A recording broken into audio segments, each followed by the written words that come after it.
एक नहीं है, इसीलिए ये चीज सामने आ रही है। लेकिन हम एक और नारा बड़े सालों से सुनते आ रहे हैं, वो है वोट बैंक। उसे कहा जाता है मुस्लिम वोट बैंक, और ये ओवर द ईयर्स हर साल चुनाव के साथ और परिपक्व होता चला गया। हालांकि अब तो समाज बदल गया है, नहीं तो पहले फतवे जारी होते थे कि मुसलमानों को खास किस जगह वोट देना है। तो क्या आपको लगता है कि हर समाज, हर जाति, हर धर्म इसी तरीके से तोड़कर रखा गया है जिससे उसका सही उपयोग किया जा सके सही समय पर? बेशक, बेशक, जैसे कांग्रेस का वोट बैंक रहा, पहले दलित रहे, अल्पसंख्यक मुसलमान रहे, और ये इस समय देखिए आप एक बहुत बड़ी आबादी को, मतलब 25-26 करोड़ मुसलमानों को छोड़ करके, अल्पसंख्यकों को छोड़ करके देश में खुशहाल वातावरण कैसे तैयार कर सकते हैं? असंभव है। इतनी बड़ी जमात है, पाकिस्तान की जनसंख्या से भी भारी जनसंख्या हमारे पास है, उनकी उपेक्षा करके आप नहीं कर सकते हैं किसी भी जमात को। हम चुने हुए सरकार से उम्मीद करते हैं, वो जो चुनने जा रहे हैं उनसे उम्मीद करते हैं कि सचमुच में चुनाव के समय ही नहीं, ठीक है, देश को किसी समय न बंटने दें। ठीक है, ठीक है। जातियां जब तक रहेंगी तब ठीक। तक राष्ट्रीय एकता फलक पर आना मुश्किल है, बहुत मुश्किल है, सबसे मैं बड़ा मैं रोड़ा है। मैं बाबा वाकई साहब ने मैं कहा इस था। चर्चा से बहुत, मुझे खुद को प्रसन्नता हो रही है कि आप लोग तर्क छुपा नहीं रहे हैं, आप तर्क खोलकर सामने रख रहे हैं। और आप जैसे सम्मानित जब पैनलिस्ट हमारे साथ हों, तो जो वरिष्ठ नागरिक, जो दूसरे लोग, जो समझदार लोग अगर इस डिबेट को देख रहे होंगे, पूरा देखेंगे और एक एक बात को ढंग से समझेंगे। मैं धनंजय गिरी आपका रुख करना चाहूंगा। धनंजय जी, नारे तो मायावती जी ने भी दे दिया है नारा कि अगर इनके चक्कर में नहीं फंसेंगे तो बचे रहेंगे, जीतेंगे तो जुड़ेंगे, एक नारा समाजवादी पार्टी लेकर आई। आपकी तरफ से शुरुआत हुई थी एक रहेंगे नेक रहेंगे, बटेंगे तो कटेंगे। हालांकि यहां पर बांग्लादेश परिप्रेक्ष्य में था, जो मेरी जानकारी कहती है जिसे भुला दिया गया। क्यों भुला दिया गया नहीं पता, लेकिन क्या नारों की जड़ में वोटों के बिखराव का डर हर पार्टी को दिख तो नहीं रहा है? धनंजय जी।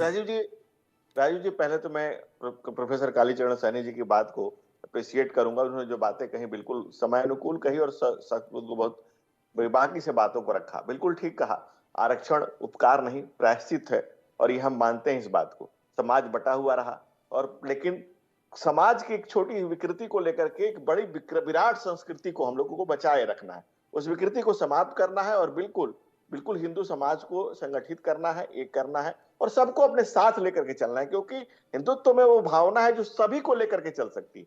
मैंने पहले भी आपसे कहा, एकम सद विप्रम बहुधा बदंती, और सबका सबका विकास करने के लिए सबका सर्वभौमतु सुखिनः सर्वे सन्तु निरामया की परिकल्पना करती। दूसरी बात, पिछली बार डिबेट में आपने जो सवाल किया था, मैंने उसमें चुनाव का च भी नहीं कहा, लेकिन आपने कांग्रेस को सुना, आपने सपा को सुना।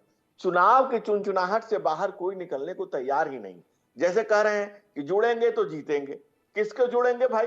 आपने यूपी में चुनाव हुआ सांसद का, आपने कांग्रेस का हाथ पकड़ा कि छोड़ेंगे ना हम तेरा साथ, वहां साथी मरते दम तक। और आपको हरियाणा में उन्होंने नहीं दिया, हरियाणा में कांग्रेस की हार हुई, और वहां पर कश्मीर में बुरी तरह से उनकी पराजय हुई। उसके बाद आपने उनको झटक दिया, यूपी में झटक दिया, और महाराष्ट्र में जाकर के आप उनको धमकियाए पड़े हैं। तो सारा जो केंद्रीकरण है इनका, और वो चुनाव को लेकर के है, इस तमाम राजनीतिक दलों की चेतना के केंद्र में चुनाव है। और जिस बात पर हमारे भाई साहब कह रहे थे कि 37 सीटें आ गई, 37, अरे भाई जहां 37 पर आप इठलाए, हम 73 पर लाके सर झुकाए खड़े थे। 73 सीटें आई थी हमारी। स्वर झुकाना पड़ता है जनता के कदमों में, सियासत में साथ सरदारी नहीं आती। और क्या आप देखिए, राहुल गांधी जी का नारा है, जिसकी जितनी हिस्सेदारी उसकी उतनी संख्या भारी। अब देखिए संख्या कैसे, सोनिया जी पार्लियामेंट गई तो राहुल गांधी भी जाएंगे और प्रियंका गांधी भी जाएंगी, ये इनकी संख्या बल है। उसके बाद समाजवाद के नाम पर चलने वाला परिवारवाद किससे छुपा है? परिवार का आखिरी आदमी भी बेचारा बन जाएगा, उसके बाद किसी कार्यकर्ता का नंबर आएगा। तो इस देश की जनता इस मुनाफिक और मक्कारी को अच्छे से समझ रही है। और आप सच्चर कमेटी की रिपोर्ट राजीव जी किसके समय में आई थी? कांग्रेस के समय में आई थी। जब मुसलमानों की हालत को, जहालत को, उनकी स्थिति को किसने बताया था? बद से बदतर किसने बताया था? दूसरा भी कह रहे थे हमें सेकुलर का मतलब हिंदू तो अपने आप में सेकुलर है, जो सबको साथ लेकर चलने की बात करता है। लेकिन बाबा साहेब के संविधान भी तो, जब इंदिरा गांधी ने इमरजेंसी लगाई थी, दुनिया में एक बार हुआ था कि आपको गोली मार दी जाए तो आप उसका सवाल नहीं कर सकते। ये दुनिया के इतिहास में एक बार हुआ था कि आप उसके खिलाफ कोर्ट नहीं जा सकते। ये कुकृत्य कांग्रेस ने किया था। और उसी समय बाबा साहब के संविधान के प्रियम्बल में सेकुलर शब्द जोड़ा था। प्रियम्बल में बाबा साहब की दी हुई आत्मा पर चोट किया गया था। बाबा साहब को गोंदिया चुनाव हराने के लिए पंडित नेहरू गए, उन्होंने जाकर हेलीकॉप्टर से अपने पीए से चुनाव हरवाया, कम्युनिस्टों ने भी उसमें उनका साथ दिया था, उन्होंने भी कैंडिडेट दिया था।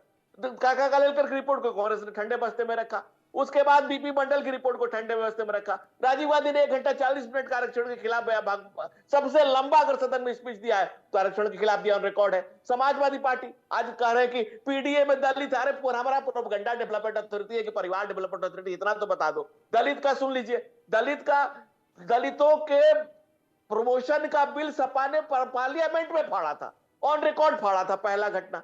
दूसरी घटना, सपा के सरकार में दलितों को पद से डिमोट किया गया था, इनके मुख्यमंत्रित्व काल में, सपा के काल में किया गया था। दूसरी घटना, बहन मायावती देश की पहली दलित मुख्यमंत्री के गेस्ट हाउस कांड हुआ, जिसमें बहन मायावती ने केस लिखवाया, उन्होंने जो बाई वर्टिम लिखवाया कि सपा के गुंडों ने मुझ पर प्राण घातक हमले किए और मेरी अस्मत भी सुरक्षित नहीं थी। ये दलितों के प्रति आपका द्वेष है, और आप दलित पीडीए कर पीडी, अरे क्या प्रोपेगेंडा फैला रहे हो भाई, कौन तुम्हें नहीं जानता, तुम्हें मालूम है? यानी इसीलिए धनंजय जी आपको ये कहना पड़ रहा है कि बटेंगे तो कटेंगे। देखिए, अब देखिए, जो अपनी संस्कृति से कट जाए, जो अपनी सभ्यता से कट जाए, जो अपनी मूल से कट जाए, जो अपने पूर्वजों से कट जाए, और दूसरी बात जो लोग कह रहे हैं कि 80% सनातनी है, 7वीं शताब्दी में 50% तो हिंदू थे आपको वहां पर अफगानिस्तान में, और 40% बौद्ध थे, 7% इस्लामिक इन्वेजन के बाद सिर्फ वहां 2 अन्य धर्म के लोग आए, और आज 0.1% भी नहीं है। कहां चला गया वो? और नहीं सर, कह रहे हैं कि 5000 साल की संस्कृति, 5000 साल में यही भारत था, 5000 साल पहले, इतना नहीं पता है? 1 दर्जन देश हमसे अलग हुए हैं, ये नहीं पता है? नहीं पता है तो पढ़ लीजिए। और सर 1900 में अफगानिस्तान हमसे अलग हुआ तो क्या आबादी थी वहां? 1947 में देश का बंटवारा धर्म के आधार पर कांग्रेस ने दस्तखत किसने किया? कांग्रेस ने तो किया, धर्म के आधार पर देश को बांटा। आप बांटते रहे हो, और एक परिवार के दीमक की तरह देश को चाटते रहे हो, और देश की जनता को क्या समझ रहे हो आप? ठीक है। मैं प्रोफेसर भुवन भास्कर जोशी को चर्चा में लाना चाहूंगा। प्रोफेसर जोशी, एकदम खुलकर इस बात को सामने रखते हैं, मैं भी समझूंगा क्योंकि आप लोगों का अनुभव बहुत ज्यादा है। प्रोफेसर जोशी, जैसा अभी धनंजय गिरी कह रहे थे कि एक वक्त था जब अफगानिस्तान में बौद्धों की क्या संख्या थी, हिंदुओं की क्या संख्या थी, बामियान की मूर्ति को तोड़कर गिरा दिया गया। आज कोई इस बारे में बात करने के लिए तैयार नहीं है। बुद्ध की पूरी मूर्ति, सबसे बड़ी विश्व की मूर्ति थी, वो गिराई गई, हम सब ने देखी थी उसकी तस्वीरें। और इस बात को बांग्लादेश के परिप्रेक्ष्य में कहा भी गया था। हमारे दाईं तरफ पाकिस्तान में आज़ादी के वक्त जितना सनातन समाज, हिंदू समाज था, आज वो 2% में सभी मिलाकर हैं, 2 से 2.5% में। बांग्लादेश में क्या स्थिति थी, आज वहां पर वही हो गई है। क्या ये सब इस बात के जड़ में है बीजेपी का ये नारा कि अगर सनातन एकजुट रहेगा, सनातन साथ रहेगा तो सभी आगे बढ़ेंगे, लेकिन अगर सनातन कमजोर होगा तो फिर कुछ खास ही आगे बढ़ेगा?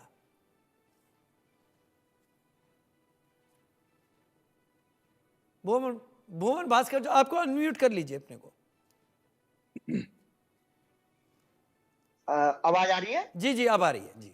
मैं अभी भारतीय जनता पार्टी के प्रवक्ता साथी को मैं सुन पा रहा था कि 73 सीट लाने के बाद भी भारतीय जनता पार्टी ने किस प्रकार सजदा करा जनता का। मुझे याद है आपका अहंकार देश भूला भी नहीं है, और हम जैसे समाजवादी भूलने भी नहीं देंगे इस देश को। याद है 150 सांसद एक साथ निलंबित हो गए थे इस देश में, आपको याद है? आपको ये याद है किस प्रकार एक अल्पसंख्यक समाज के सांसद को मर्यादित भाषा का प्रयोग भारतीय जनता पार्टी के सांसद ने करा, और उसकी तरक्की करके उसको प्रभारी बनाने का काम आप लोगों ने करा था। ये भारतीय जनता पार्टी है। आपके अहंकार का अंत हुआ है। इस बार आपको आधा करने का काम पीडीए की ताकत ने करा है, आधा हुआ है। ठीक है, अब मेरे सवाल पर आ जाएं प्रोफेसर। सर इनका भी नहीं, आपने कर दिया वो मेरे सवाल पर आ जाएं।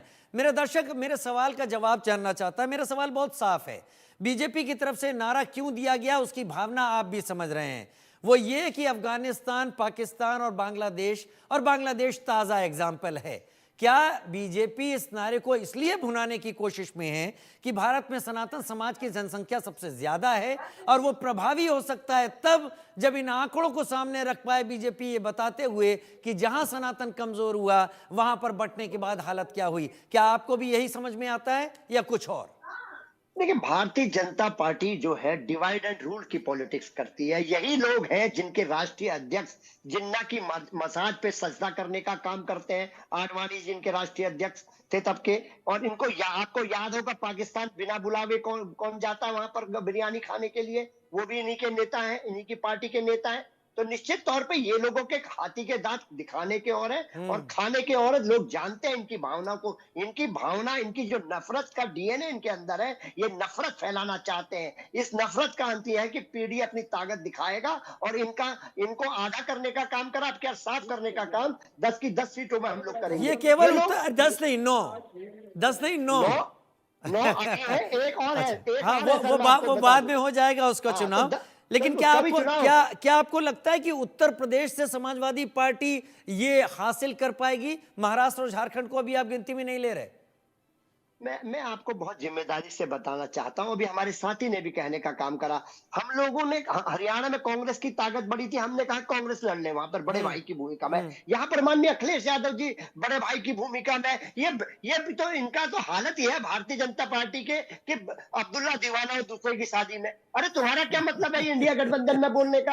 हम लोगों का फैसला हमने हरियाणा उनको लड़ने दिया। उन्होंने हमें कहा कि तुम बड़े भाई यहाँ पर हो। इनके तो वीआईपी पार्टी के मुकेश साहनी मुझे मिले थे, ढूंढ रहे टॉर्च लेके घर से निकले हुए पता नहीं कब से, कि 4 विधायक थे, मेरे 3 विधायक खा गई भारतीय जनता पार्टी। ये भस्मासुर है राजनीति के, वो ढूंढ रहे इनको टॉर्च लेके घर से निकले हुए तब से। चलिए ठीक है, मैं ज्योति जी को मौका दूंगा। पिछली बार कुछ समस्या आ गई थी। ज्योति भाई, आपने अभी सभी को सुना होगा, मैं आपको थोड़ा समय दे दूंगा, लेकिन उस समय के साथ इस सवाल को भी यहां पर रखिए। जैसा धनंजय गिरी ने कहा कि प्रियम्बल को चेंज करने का काम अगर भारतीय संविधान के किसी ने किया, बाबा साहब अम्बेडकर के संविधान को, प्रियम्बल को चेंज किया, तो वो आपने किया।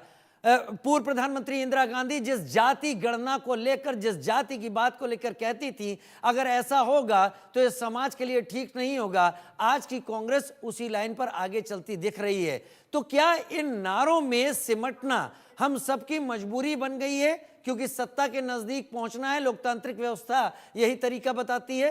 प्रोफेसर ज्योति कुमार सिंह जी। देखिए राजीव शर्मा जी, जैसा मैंने पहले भी आपको कहा कि सुप्रीम कोर्ट में पिछले 1 सप्ताह 2-3 दिन पहले जब जस्टिस संजीव खन्ना के कोर्ट में सुब्रमण्यम स्वामी के याचिका पर जब सुनवाई हो रही थी, तो उन्होंने ये सवाल किया जो आपने किया था। तो सुब्रमण्यम स्वामी के टीम ने बोला कि नहीं, हम तो चाहते हैं कि देश सेकुलर रहे, लेकिन फिर वो चाहते हैं कि वो सेकुलरिज्म और सोशलिज्म का वो वर्ड जो है, सोशलिस्ट वर्ड जो है, वो हटा देना चाहिए। तो ये डबल चेहरा है। लेकिन चूंकि हम लोग बात कर रहे हैं झारखंड और महाराष्ट्र के इलेक्शन के मद्देनजर अगर बात कर रहे हैं, तो इस बात को समझ लेना बहुत जरूरी है कि आखिर ये चुनाव, ये जो बार बार ये जो इलेक्शन के समय में जो इस तरह की बातें करते हैं कि एक रहेंगे और बटेंगे कटेंगे, इसकी जरूरत क्या है? क्या क्यों बोलना पड़ रहा है इनको इस बात की? हमें तो ये समझ में नहीं आ रहा है, लोगों को समझ में नहीं आ रहा है। लोग तो ये समझना चाहते हैं कि जो 5 साल इंडिया गठबंधन जो सरकार चलाई है झारखंड में, और जो जिस तरह से तोड़ मोड़ के, जिस तरह साजिश करके, जिस तरह महाराष्ट्र में सरकार बनाया है एनडीए गवर्नमेंट ने, उसके आधार पर हम वोट करेंगे। और अगर प्रधानमंत्री जब कहते थे कि अजित पवार 70,000 करोड़ का भ्रष्टाचारी है, उसको अपने यहाँ ले आते हैं, तो उस पर चुनाव होगा। नहीं, नारों पर आ जाए, नारों पर आ जाते हैं। देखिए, बड़ा स्पष्ट शर्मा जी, बड़ा स्पष्ट समझना चाहूंगा मैं आज के नारों को इतना नहीं, मैं आज के नारों भारतीय जनता पार्टी को इतना समय दिए बिना रोक टोक के। मैं रोक नहीं रहा, आपके बात पर मैं बात ठीक कर रहा है। हूं। आप बोलिए, आपने नहीं है, आप तय कर लिया। आप बोलिए सर, बोलिए। आप आना ही नहीं चाहते उस मसले पर। मैं ये जानना चाहता हूं कि आज के नारों का और उस प्रियम्बल में सेकुलर वर्ड को डालना, क्योंकि आप संविधान के रक्षक की बात भी करते हैं, तो वो क्या कनेक्शन है जिस पर बीजेपी भी ऐतराज करती है? समझा दीजिए मुझे, कोई दिक्कत नहीं है। ठीक है राजा सिंह, पेशेंस से सुनिए बात। हमारा देश एक सेकुलर कंट्री है, सर्वधर्म संभाव का सम्मान करती है। क्या आप करते नहीं है? आप नहीं, मैं करता हूं, फिर बाबा साहब ने क्यों नहीं डाला? क्या आपका चैनल नहीं करता? फिर क्या बाबा साहब ने इस चीज को क्यों नहीं समझा? क्या चाहता है? बाबा साहब ने तो पूरा संविधान की सारा काम किया है। मैं आपके चैनल से, आपके माध्यम से, आपके चैनल से पूछता, क्या आपका देश, आपका चैनल क्या चाहता है? मैं ये कह रहा हूं, बाबा साहब ने जो इतने बड़े ज्ञाता थे, हम सब के लीडर थे, बाबा साहब ने इस बात को क्यों नहीं सोचा? राजीव शर्मा जी, मैं आपके माध्यम से आपके चैनल, आपसे पूछता कि आपका चैनल इस देश को सेकुलर रहना देना चाहती है कि नहीं चाहती, ये बताइए आप। ये देश सेकुलर जवाब दीजिए। था, लेकिन उसको बाबा साहब ने क्यों नहीं सोचा, इसका जवाब भी आप लोगों को देना पड़ेगा, क्योंकि लोग आप भी सुन रहे हैं आप आपकी लोग बात संविधान को। बचाने की बात अब करते आपकी हैं। बात सुन रहे हैं, अब मुझे बात सुन लीजिए कालीचरण अब। स्नेही साहब, कालीचरण लीजिए स्नेही ना। साहब, समय नहीं, कम नहीं, है, आप क्या देखिए, कालीचरण देखिए, स्नेही समय साहब, देखिए, यही तो हमारी जो दिक्कत है बहस ना। है, आप हमारी लोगों के जो साथ चर्चा दिक्कत है, अब कि वो आप इस बात पर नहीं आ गई है सुनेंगे। कि जो मैंने किया था वो सही था, जो तुम कर रहे हो गलत कर रहे हो, लिहाजा आगे आने वाले चुनाव में हम जो चीज आज देख रहे हैं इसे एक पायदान आगे बढ़ते हुए देखते रहेंगे, ऐतराज कुछ नहीं होगा। आना चाहिए कि इसी बात को लेकर झारखंड में और महाराष्ट्र में वोट इनके भाई आप कालीचरण राजीव स्नेही जी के जी, सवाल का जवाब इंडिया तो दीजिए। गठबंधन, कालीचरण वहाँ स्नेही इंडिया जी। गठबंधन की सरकार बनेगी, इस बात को आप समझ लेना। बिल्कुल ठीक कहा। आप अगर इस तरह से नहीं नहीं नहीं नहीं नहीं नहीं, अब वो एक आप एंकर करिए, होकर, मैं आपको आप रोक ही एंकर नहीं रहा, होकर मैंने अगर एक इस तरह से सवाल बात पूछा, करेंगे, आपको उसमें आप दिक्कत हो एंकर गई, होकर इस तरह से अगर क्योंकि बात क्योंकि वो करेंगे, सवाल आज की कांग्रेस पार्टी डिबेट को से अगर आप रोकेंगे, जुड़ा हुआ तो मुझे ये लगता बात था, को आप समझ लिए, वो सवाल आपका मुझे ये आज की चलन, डिबेट से जुड़ा हुआ आपका ये लगता था, इसलिए चाल, पूछा। आपका ये आप चाल नाराज हो गए, आप एनडीए के खैर अपनी खिलाफ नाराजगी वोट आप करेगी, रखें। झारखंड, कालीचरण महाराष्ट्र स्नेही जी, दलित एक्टिविस्ट के तौर पर, कालीचरण जी, अब तक जो आपने सुना, अब क्या आपको लगता है, क्या मैं जो कर रहा हूं वही सही है, दूसरा जो कर रहा है वही गलत है, हम इस सोच में बंध गए? मजबूर करेगी इंडिया गठबंधन को वोट करने के लिए। आप कांग्रेस पार्टी के प्रवक्ता को इन नारों बोलने से नहीं दे रहे चुनावी हैं, आप मौसम ये में नारे गलत कर आते रहे हैं। हैं और हर चुनावी मौसम में नारे आते रहते हैं। इन चुनावी नारों का साफ मतलब है कि जो भाजपा से जुड़ेगा तो देश मजबूत रहेगा। यहाँ उनका ये है कि जो हमारा इंडिया गठबंधन से जुड़ेगा तो मजबूत रहेगा। नैरेटिव बनाने की कोशिश है बस ये। बेशक देखिए, असल में आपने एक सवाल कहा है कि बाबा साहब ने प्रियम्बल में समाज धर्मनिरपेक्ष शब्द क्यों नहीं डाला। असल में बाबा साहब नहीं समझते थे कि आने वाले समय में ऐसे लोग भी आएंगे जो धार्मिक ताने बाने को भी नष्ट करने की कोशिश करेंगे। जी जी देखिए, इसीलिए अतत और समाजवाद जो एक तरह से परोक्ष रूप में स्वीकृत था, तो सारी चीजें प्रियम्बल में अपनी सीमा होती है, नहीं डाला जा सकता था। वो समझते थे कि भाई ठीक ठाक पीढ़ी आएगी, यही कारण था कि लगातार संशोधन हो रहे हैं प्रियम्बल में भी। हाँ, लेकिन एक महत्वपूर्ण बात यह है कि इंदिरा गांधी ने जब इमरजेंसी लगाई, उसकी सारी दुनिया ने मजम्मत की और बहुत बुरा काला अध्याय था वो। लेकिन ये सही बात है कि ये संशोधन के बाद भी, इमरजेंसी के बाद भी इंदिरा गांधी भारी प्रचंड बहुमत के साथ जीती थी चुनाव, और उसके बाद कांग्रेस को फिर जाकर के मनमोहन सिंह 2 बार नहीं, वो निर्विवाद रूप से देश की एक बड़ी नेता थी और निर्विवाद रूप से अंतर्राष्ट्रीय स्तर पर नेता रही है। मेरे पास समय थोड़ा कम है, लेकिन मैं इस चर्चा में कुछ सवाल रख देना चाहता हूं कि क्या वोटर अपनी लॉयल्टी बदलने लगे हैं, इसलिए नारों की जरूरत पड़ रही है? क्या नारों की जड़ में वोटों के बिखराव का डर अब हर पार्टी को समझ में आने लगा है? और क्या पार्टियों के वायदों को नकारने के बाद अब पार्टियों को लगता है, सभी पार्टियों को, कि सहारा नारों का ही होगा, क्योंकि ये एक फिज की तरह है, एक गैस के बुलबुले की तरह है, जो आते हैं कब खत्म होते हैं पता नहीं चलता। खैर, चुनाव हैं और हमारे देश का वोटर इतना सभ्य और इतना सम्मानित, तो इतना ज्ञानवान है कि वो फर्क करना जानता है क्या उसके हक में है क्या नहीं। बहुत धन्यवाद आप सभी खास मेहमानों का मेरे साथ जुड़ने के लिए। इसी के साथ एक छोटे से ब्रेक की तरफ हम बढ़ रहे हैं, बहुत जल्द हाजिर होते हैं।